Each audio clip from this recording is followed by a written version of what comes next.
Assalamualaikum warahmatullahi wabarakatuh. Apa kabar anak-anak ibu semua? Sehat kan? Sudah makan belum? Alhamdulillah, kalau sudah makan berarti sudah fit untuk belajar. Hari ini kita akan membahas tentang sistem pencernaan manusia. Penting bagi kita untuk mengetahui tentang sistem pencernaan, karena sistem pencernaan adalah proses yang senantiasa berlangsung dalam tubuh kita saat dan setelah kita mengkonsumsi makanan. Jadi ibu harap setelah mempelajari sistem pencernaan ini, anak-anak ibu lebih bisa menjaga kesehatan dan tentunya lebih cerdas dalam memilah dan memilih makanan. Ibu tidak akan bertanya tentang apa yang kamu makan hari ini, tapi ibu ingin bertanya, apa saja kandungan nutrisi dari makanan yang kamu konsumsi hari ini? Anak-anak ibu semua, sangat penting bagi kita untuk mengetahui kandungan nutrisi dari makanan yang akan kita konsumsi. Karena yang paling penting dari makanan yang akan kita konsumsi adalah makanan tersebut wajib sehat. Utamanya bagi anak-anak ibu yang sedang dalam masa pertumbuhan, maka kebutuhan nutrisi harus terpenuhi secara maksimal. Berikut adalah nutrisi yang diperlukan oleh tubuh kita. Yang pertama, karbohidrat. Fungsi dari karbohidrat adalah sebagai energi utama bagi tubuh. Kita bisa memperoleh karbohidrat dari makanan yang kita makan berupa nasi yang kita konsumsi setiap hari. Kalau tidak ada nasi, bisa kita ganti dengan jagung, gandum, kentang, atau umbi-umbian. Kekurangan karbohidrat tentunya akan membuat tubuh kita menjadi lemas. Bahkan semangat belajar akan menurun dan daya tahan tubuh juga bisa berkurang. Seterusnya adalah protein. Protein, selain berfungsi sebagai pembangun tubuh dan pengganti sel-sel yang rusak, ternyata protein juga berfungsi sebagai komponen proses biokimia sel. Kita bisa memperoleh protein dari kacang-kacangan, telur, daging, atau ikan. Nutrisi yang kita butuhkan selanjutnya adalah lemak. Fungsi lemak adalah sebagai cadangan energi, juga sebagai pelarut vitamin A, D, E, dan K. 1 gram lemak itu setara dengan 9 kalori atau setara dengan 37,6 kJ. Dia lebih tinggi kalorinya dibandingkan protein atau karbohidrat. Kita bisa memperoleh lemak dari ikan, kacang-kacangan atau alpukat, telur, dan lain sebagainya. Selanjutnya adalah vitamin. Fungsi vitamin adalah sebagai komponen organik enzim yang disebut dengan koenzim. Vitamin ada yang larut dalam lemak, ada juga yang larut dalam air. Vitamin yang larut dalam lemak adalah vitamin A, D, E, dan K. Mudah mengingatnya, cukup kita ingat ADEK. Vitamin yang larut dalam air adalah vitamin B dan C. Yang terakhir adalah garam mineral. Mineral esensial dalam garam bertindak sebagai elektrolit penting dalam tubuh, membantu keseimbangan cairan, transmisi saraf, dan fungsi otot. Anak-anak ibu, apa yang terjadi pada makanan yang kita makan? Untuk mengetahuinya, yuk kita belajar tentang sistem pencernaan manusia. Makanan yang kita makan pada awalnya akan kita masukkan ke mulut. Nah, disinilah proses awal dari sistem pencernaan berlangsung. Dalam mulut terjadi yang namanya proses pencernaan mekanik dan proses pencernaan kimiawi.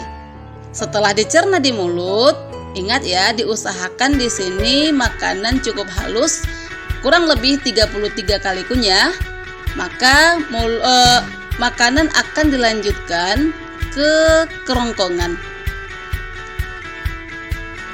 Lewat gerak peristaltik, makanan akan terdorong ke lambung.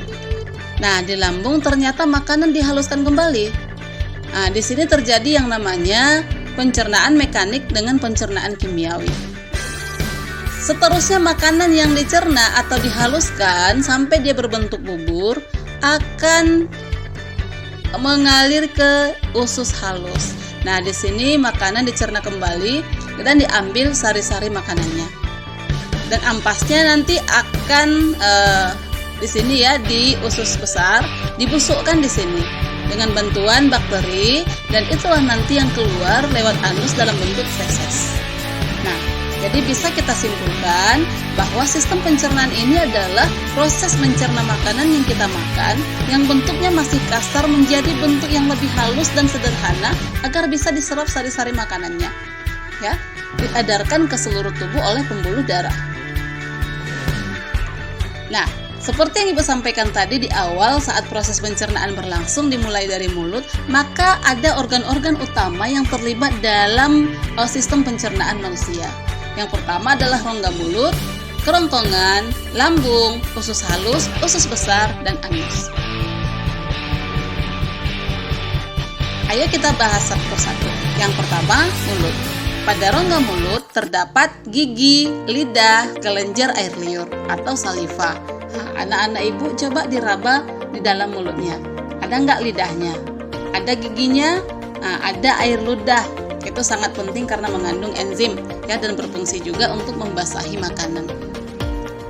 Kemudian proses pencernaan terjadi secara mekanik dan kimiawi di dalam mulut.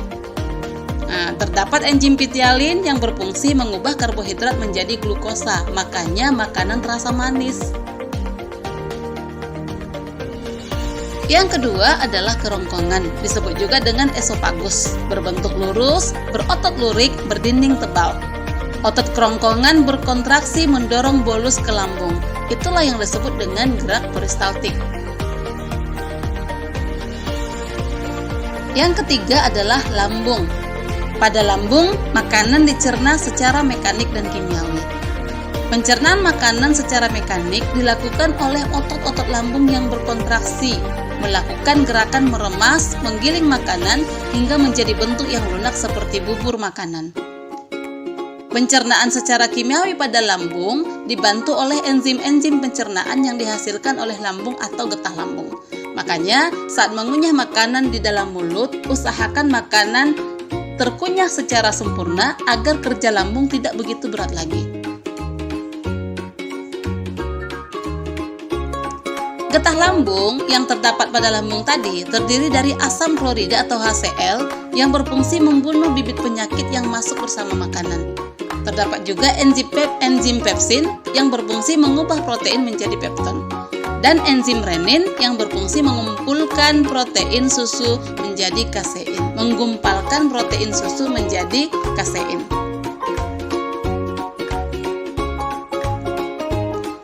Yang keempat adalah usus halus. Makanan dari lambung yang telah berbentuk bubur kemudian masuk ke usus halus untuk dicerna kembali dan diserap sari-sari makanannya. Nah, inilah nanti yang diedarkan ke seluruh tubuh lewat pembuluh darah. Usus halus terdiri dari usus 12 jari, panjangnya sekitar 1/3 meter. Di dalam usus 12 jari terdapat pencernaan makanan dengan bantuan getah pankreas. Getah pankreas dihasilkan oleh kelenjar pankreas. Ingat ya, getah pankreas mengandung enzim-enzim pencernaan seperti enzim amilase, enzim tripsin, dan enzim lipase. Dalam usus halus juga terdapat usus kosong atau jejunum. Di dalam usus kosong kembali terjadi pencernaan makanan secara kimiawi dengan bantuan enzim.